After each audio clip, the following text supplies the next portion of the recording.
Good morning. Professor Heyman, Professor Williams, John, and Charles, colleagues and friends. Thanks for inviting me, and it's a great honor and privilege to be here. When I was invited, I thought, well, why do these world-class experts want to invite a banker to a meeting on epidemics and preparedness, etc.? And then on further reflection, I thought it would be an opportunity to reflect on the convergence of epidemiology, institutions, effective responses, preparedness, economics, and financing. And I suspect some of those propensities will come through in the next 10 minutes or so. Perhaps the smartest thing for me to do is to say 2 words and return to my seat. Or maybe 3 words, say, I agree with David. And then just return to my seat, because indeed he said it all. So I really want to thank Professor Heyman for getting us started on a wonderful note. I was required to give you my disclosures. So full disclosure, I have nothing to disclose. But why bother? Those of you who are students of ancient history might remember an occasion where I understand the Prophet Muhammad encountered a Bedouin Arab in the desert, and he noticed that the Arab's camel was wandering around. So he asked him, friend, why do you let your camel wander around? And apparently he told the Prophet Muhammad, because I trust in Allah. And as I understand, the Prophet told the gentleman, first, you tie your camel, and then you trust in Allah. That, my friends, is the most scientific definition of preparedness. The implied scope, of course, is that this requires a whole of government and a whole of society approach, which will become clearer as we discuss. And there's a certain inherent characteristic of the benefits in terms of public goods. You cannot prevent any one person from benefiting from the effects of good preparedness. Everybody can enjoy it. And the fact that one person enjoys it does not decrease the benefits available to another person. So in economic jargon, those are non-rival and non-excludable.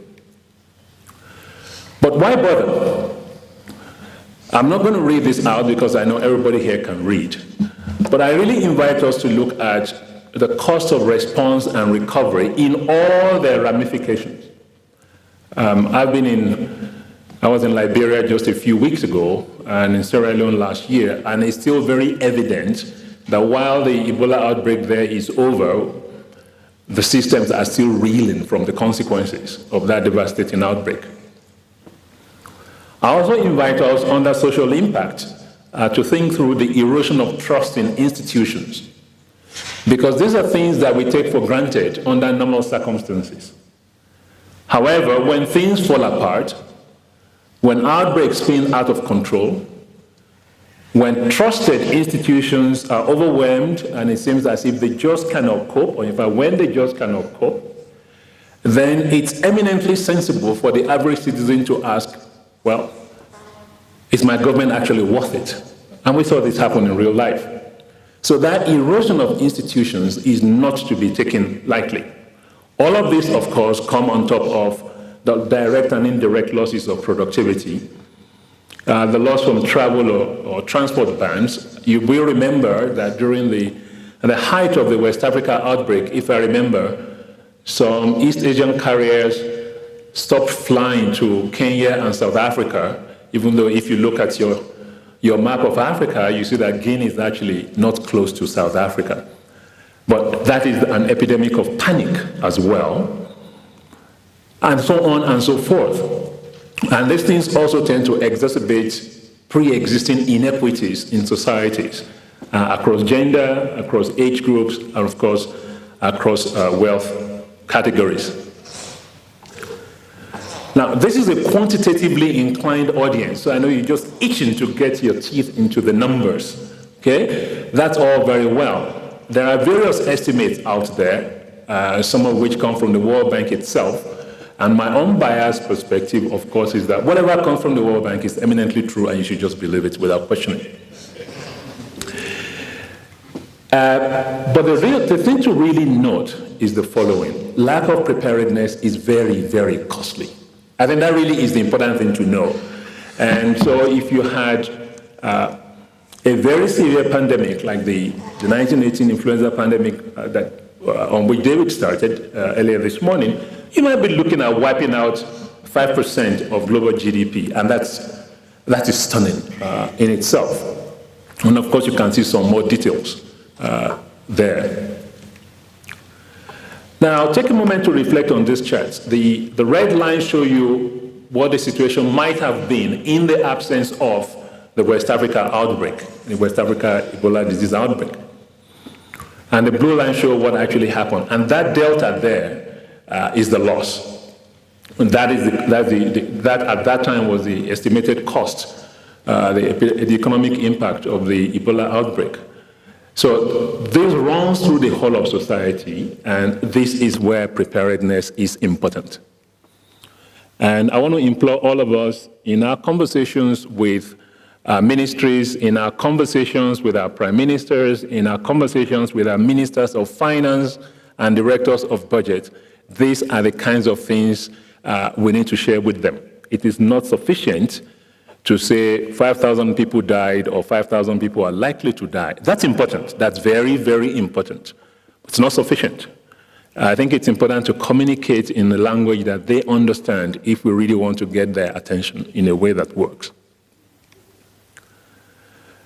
Okay, so let's zero in on some of the ways in which the World Bank is engaging with and seeking to engage with your institutions and seeking to engage with your countries as we improve preparedness efforts.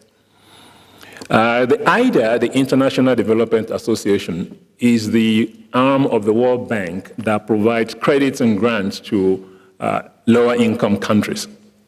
And it goes in 3-year cycles. So it's currently in its 18th cycle. So that's what IDA 18 refers to there. And we made 2 big policy commitments under IDA 18, which you can see there, number 40 and number 41.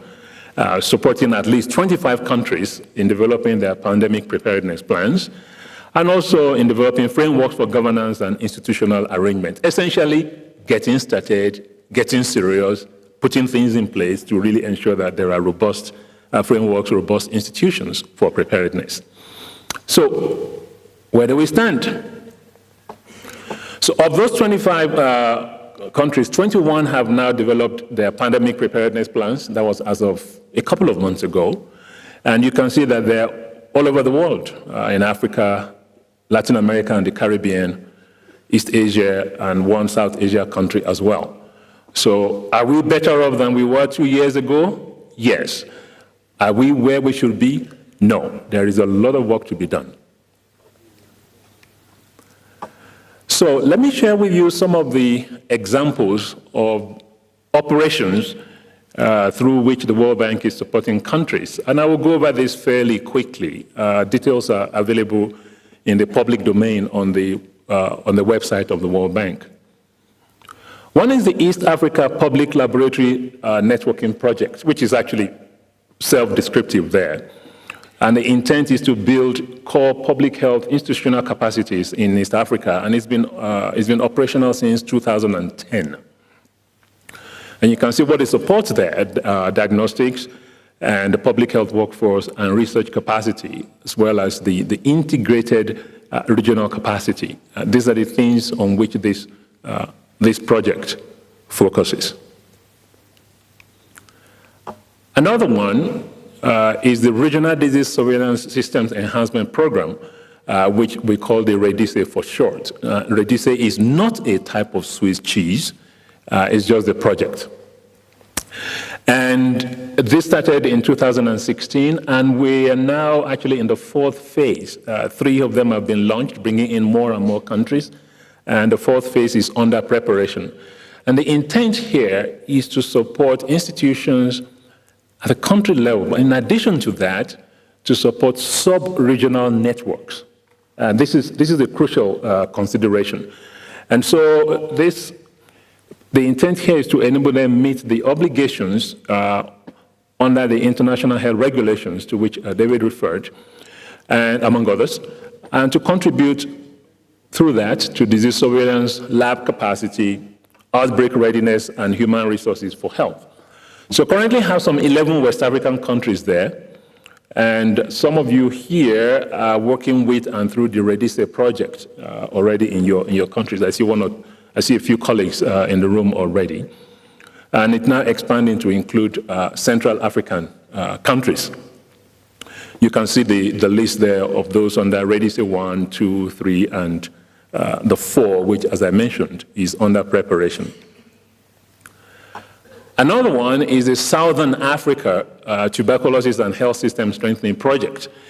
This had quite an interesting origin. A colleague of mine, Patrick Osewe, who is now with the Asian Development Bank, spearheaded this in noticing the intersection between the mining industry in South Africa and tuberculosis. It's a much longer story than can be told in this forum, as well as the fact that quite a number of folks in the sub-region who worked in the mining industry in South Africa did not necessarily come from South Africa. They came from the surrounding countries. And so they go back home for Christmas or some other holiday and they take their tuberculosis with them, but there was no portability of records, there was no portability of diagnostics, and there was no portability of treatment. So this was an attempt at a science-driven, informed regionalization of protocols, and we work with the SADC on this. And this is important, that if you want to do something on a very small scale, if you want to be in just one little corner of one kabele in Ethiopia or one little local government in Nigeria, that's okay. You can do it all on your own.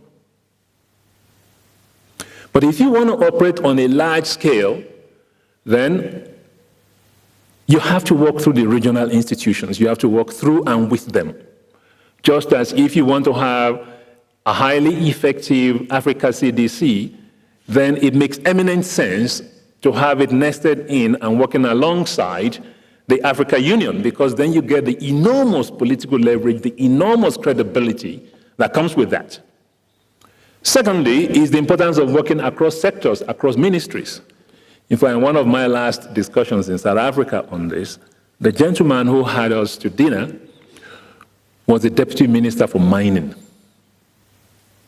And those are not the people with whom doctors ordinarily interact on a day-to-day basis.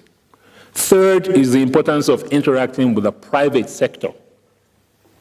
The mining industry, of course, is very private, but even more interesting, perhaps, is the fact that in teaming up with the social protection and the pension folks, the occupational health folks, they've also now teamed up in South Africa with TomTom, the GPS people. You probably have them in your car.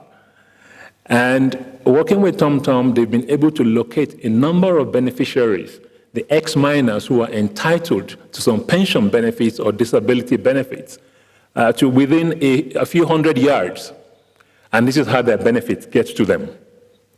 So this is working across the sub-region, improving the quality and coverage of TB control and occupational lung disease services in countries in this sub-region, improving regional capacity, and improving disease surveillance. On a day-to-day basis, this is non-glamorous grinding work, but it is just so fundamentally important. Now, the Africa CDC, the Regional Investment Financing Program, this is under preparation as I speak. And the intent here is to enable the realization of a fully functional Africa CDC for what I will call a continental network of networks, because that's what it is at the end of the day. And so the first phase is, as you see there, is going to support the Africa CDC headquarters here. It's going to support the entity in Zambia as an RCC in its function. And it's also going to support the Ethiopia Public Health Institute. And then we do foresee, subject to continued progress and agreement, an expansion of this kind of support. As I said, these have not been decided. These are under preparation because all of these things have to go to our board for approval, and I cannot presume what's going to happen. And also to help and link and build on other existing initiatives, such as the Ready Say project that I pointed out and the sub-regional ones that I pointed out earlier. Now, maybe it's time for me to creatively go off script here because Professor Heyman really said something which I think is important for all of us to take away from here. In referring to the international health regulations, he said one of the strategic intents, if I heard him correctly, was not to build capacity in the north that would then be dispensed to the south. It was to build capacity in the south so the south could take functional and effective responsibility for its own preparedness, for its own security, with sensible assistance from the north. Friends, permission to speak frankly, I think is right. This is 2019, and I think it's time to make a very decisive shift from complaining about neocolonialism to actually taking charge of own destinies on the continent. Because the real problem might not be neocolonialism per se, it might be neo-dependency. It does not make sense, in my understanding, for sovereign states to depend indefinitely on the kindness of strangers. Therefore, it falls on all of us. You are the leaders, the directors of the National Public Health Institutes. You are the intellectual elite in your countries.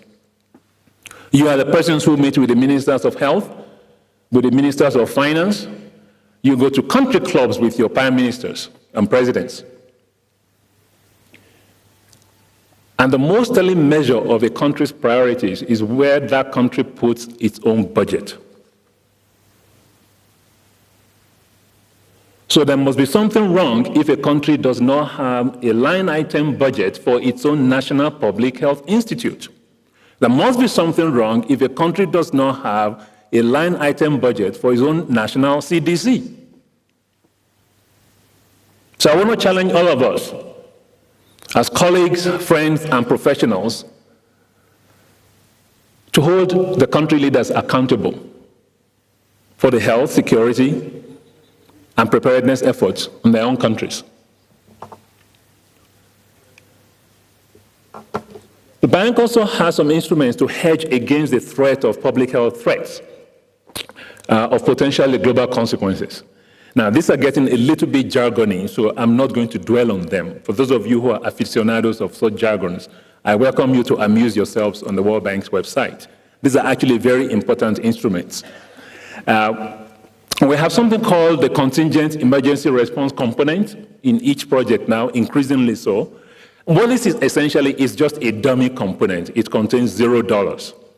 But because it's been legally agreed, if or when a problem breaks, in terms of an outbreak, then it's very easy to reallocate money from one of the funded components to the CERC component and make it quickly available to the country.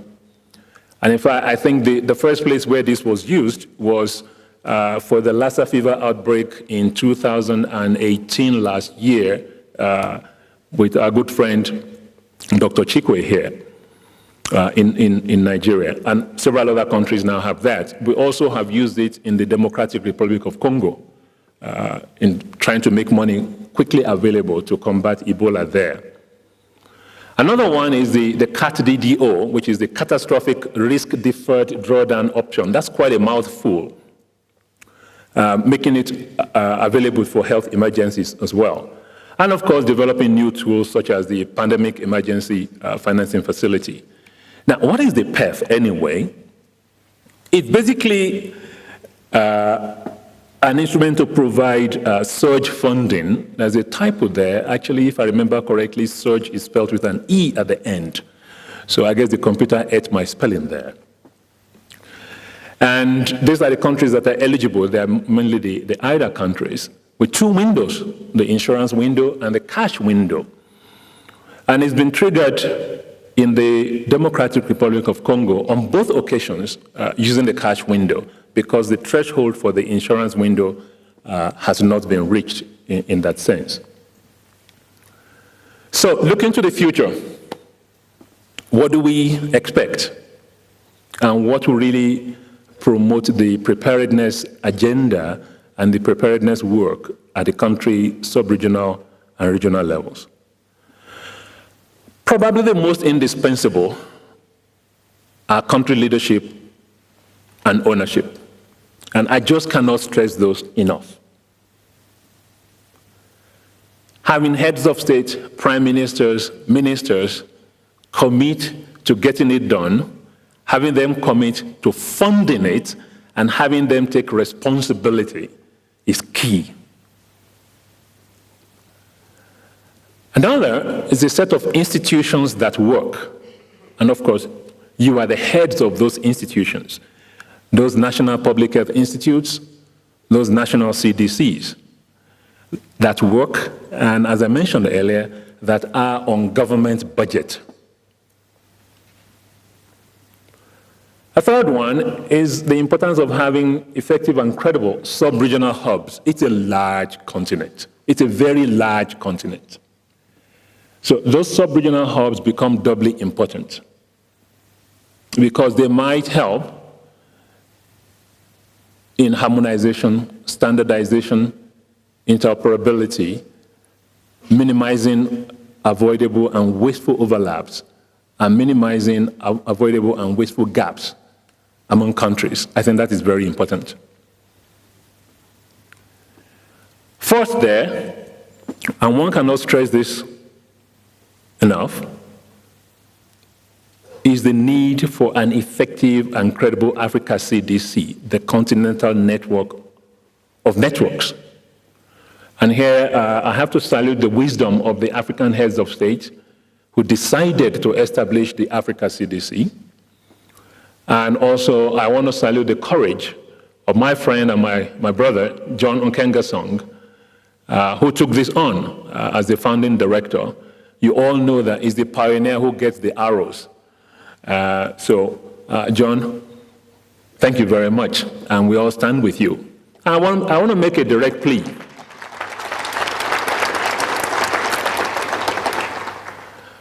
I want to make a direct plea to each and every one of you. John cannot do this alone, and John's immediate team cannot do this alone. The success of the Africa CDC depends on each and every one of us. So please, whatever you can do in your own little way to enable the success of the Africa CDC, please do it.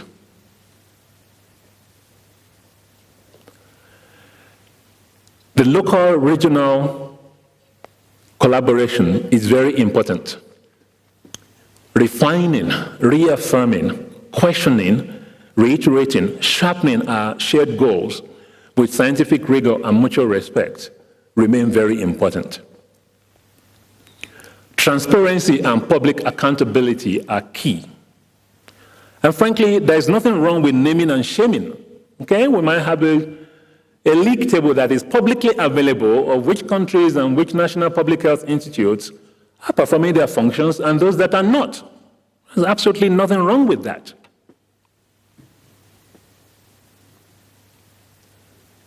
Finally, and what do you expect of a banker? I'm going to say this, of course. A sustainable financing with increased emphasis on domestic budgets. With increased emphasis on domestic budgets, because the ultimate measure of your priority is where you put your own money. So I'm going to close with thanks and by reaffirming the following. We have a long way to go, and we keep in mind And we hold the following to be true and self-evident: that sovereign nations should not indefinitely depend on the kindness of strangers for the most basic responsibilities